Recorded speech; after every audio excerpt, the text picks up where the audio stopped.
Si na dobrej ceste. Ale ešte nie si v poprade, nedvíhaj pyšne nos dohora. Ty nemáš istotu, ty máš len nádej, že keď vytrváš na tej ceste, do popradu sa dostaneš. Ešte môžeš odbočiť, môžu ťa zlákať, môžeš zablúdiť, vrátiť sa. My dávame týmto ľuďom nádej, ukážeme cestu a dáme im nádej. Ak vytrváš na tej ceste, do popradu sa dostaneš. Poprad, posledný poprad, to je nebo. A predtým poprad, tvoja rodina. Ukážeme smer a potom im dávame nádej. Čo robíme tým závislým ľuďom? Ukazujeme smer a dávame im nádej. Dávame im nádej. Však?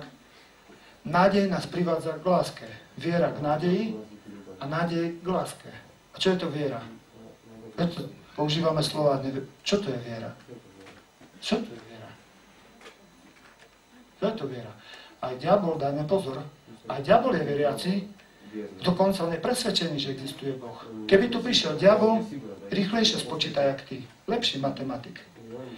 Jednička z biológie lepšie pozná tvoje telo, jak ty. Jednička z ekonomiky, on vie, čo sa mu oplatí, čo nie. Diabol by prepadol z pokory.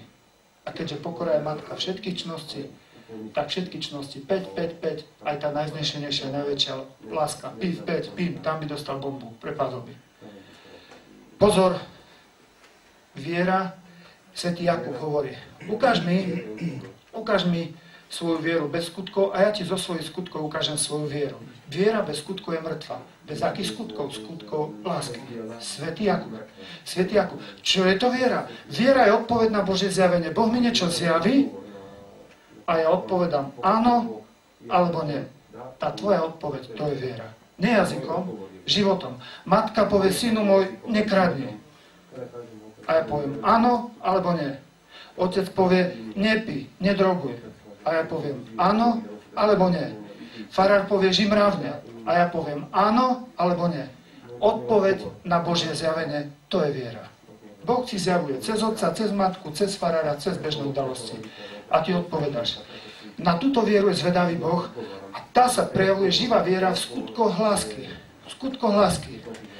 A prosím, tá ťa privedie k nádeji a nádej je radosť budúceho dobra. A nádej ťa privedie k najväčšej čnosti, najdokonalejšej, najväčšej zo všetkých. A to je láska. A čo je to láska? Dievčatá, ženy, povedzte, čo to je láska? Taká 14-ročná mi povie, čo vy viete, pán farár? Láska je láska, pán farár, čo vy viete? Ja som z jahody spadol. 14-ročná mi povedal, čo vy viete, pán farár? Láska. Povedzme, čo je to láska. Veľmi ľahko si to zapamätáte. Jeden môj priateľ, kňaz, Pálko Hudák, to pekne hovorí. 3Dčka. Dať druhému dobro. A máš to. To je láska. Nevzať. Pozor, žiadostivosť a láska. Jak vajce vajcu podobné. Jedno slepáče, druhé slepáče. Jedno rovnaké veľké, druhé rovnako veľké. Jedno rovnako ťažké, druhé rovnako ťažké. Rovnako oválne. Ktoré chceš, to je jedno. Pozor, smradlavé vajce a živé vajce. Smradlavé vajce, keď zješ, to ťa otrávi, vyvrátiš to. Živé vajce, praženica, to ťa posilní. Taký rozdiel medzi žiadostivosťou a láskou. Vo filmoch, prepáčte za výraz, v sprostých filmoch, to si nezaslúžia ináč. Môžu mať 10 Oscarov. Môžu byť 10. U nás dostane ocenenie v Žakovciach, prepáčte za výraz, sprostý film. Môže s 10 Oscarami. Keď ten chlapec to dievča okradne, môže on tárať o láske, koľko chce. Jak poznám, ktoré vajce je ktoré? Keď navonok sú rovnaké. Veľmi jednoducho, podľa obsahu. A jak poznám obsah? Žiadostivosť berie a láska dáva. Celá finta. Pozriem na svoje dievča, čo by som ešte mohol zobrať? Pokoj z duše, dobré meno, čistotu. Môžem ja tárať o láske, koľko chcem. Okradol som. Láska dáva, zachováme pokoj duši, dobré meno, čistotu. To je láska. A máš vzorec. No a môžeš pozerať hociaký film. Okradol to dievča? Žiadostivosť. Obohatil to dievča? Láska. Láska. Dotyky na ženách. Muž je ten, ktorý sa chce dotknúť. Ako on je taký. Zakodovaný sa chce dotknúť. Prečo nie na koleno? Nevieme. Chce sa dotknúť, hotovo. Nerozmýšľa, čo bude ďalej. Dneska sa môže dotknúť a sa dotkne. Žena je tá, čo sa dáva dotýkať. Dotyky samé o sebe nie sú zlé.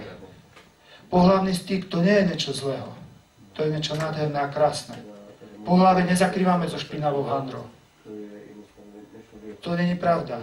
Jablko v júni, také maličké. Jablko v septembri, také veľké. Keď ješ jablko v júni, to dostaneš hnačku alebo červienku. Tak.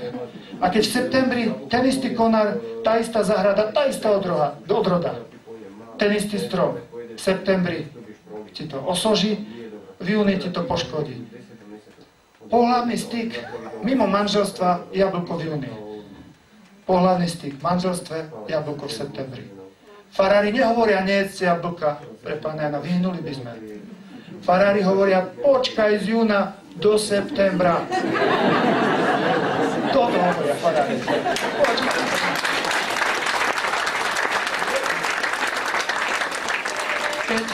Keď naučíme svoje deti, aby mali správny postoj k ženám, aj k sebe, ľahšie odolajú žiadostivosti, lebo droga, alkohol, to je jeden z prejavov žiadostivosti, chce brať. Diagnóza bezdomovca, povedzte mi. Človek chorý na lásku. Čo on bol naučený? Brať. A preto sa dostal ku mne. Čo my ho učíme? Dávať. Celá finta. A čo dávať? Lásku. Ak sa naučí dávať lásku, je preliečený. Nehovorím, že už zapál plúc nedostaneš, keď ťa preliečí lekár. Ale už vieš, ako sa lieči a už vieš, ako sa máš chrániť pred zapálom plúc. Neznamená, že už keď si narkoman, že sa prelieči, že už nepádneš do tej drogy. Že keď si alkoholik a tak ďalej.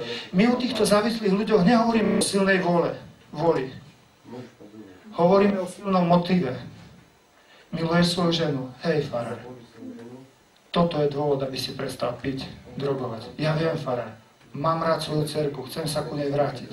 K matke sa chcem vrátiť. To je ona. My ho podporujeme ten motív, vo farbách ešte malujeme, aby sa chcel vrátiť. A má sa. Najhoršie, keď sa nemá kam vrátiť. Veď to je veľmi ťažké. Tým chlapcom, keď niečo vezmeš, ty musíš niečo dať. Keď psovi zobereš kosť, len tak, pohryze ťa. Nemôže mu, jak mu zobereš tú kosť? Hodíš mu kúsok mesa, a on vtedy pustí kosť a tak mu vezmeš kosť. Narkomanovi nielen, že vezmeš drogu, ty mu musíš niečo dať. Niečo hodnotnejšie. Prečo on by pustil? Však musíš mu niečo ponúknuť. Keď títo chlapci mali predtým pištole v ruky, nože v ruky, však, no tak prosím pekne, tak keď im zoberiem tie nože, flašky, pištole, drogu, no tak musím tam niečo dať. Ruženec, knižku, modlitevnú, však krampač, lopatu. Prosím, niečo im tam treba dať. Treba, čo? Valček? Tak aj to možno niekedy však, ale prosím, toto vlastne robíme, že dávame týmto ľuďom nádej. Dávame týmto ľuďom nádej. Učíme ich, aby boli opravdivo pokorní, aby svoje hriechy videli, priznali a vyznali. Hej. Aby toto ich učíme, toto je našim cieľom a snažíme sa ich zaradiť späť do normálneho spôsobu života. Práve tým sa otestuje, keď je naučený dávať. Lebo bol celý čas, ten narkoman, alkoholik bol naučený brať. 3 stupienky lásky sú, to vždycky také mladým hovorím 3. Všimnite si také knižnici, taký teoretický len príklad. Jak miluje 3-ročný chlapec, 14-ročný puberťák a 25-ročný zrelý muž. 3-ročný chlapec. Otec, daj, mama, daj. Daj. Kľúčov dá to, daj. No daj mu. Zabije seba, otca, matku, všetky, ale nič, kto vie, čo by zrobil. No daj mu. On dneska nemá 3 roky, on dneska má 23 rokov, 43, 53, 93 a zostal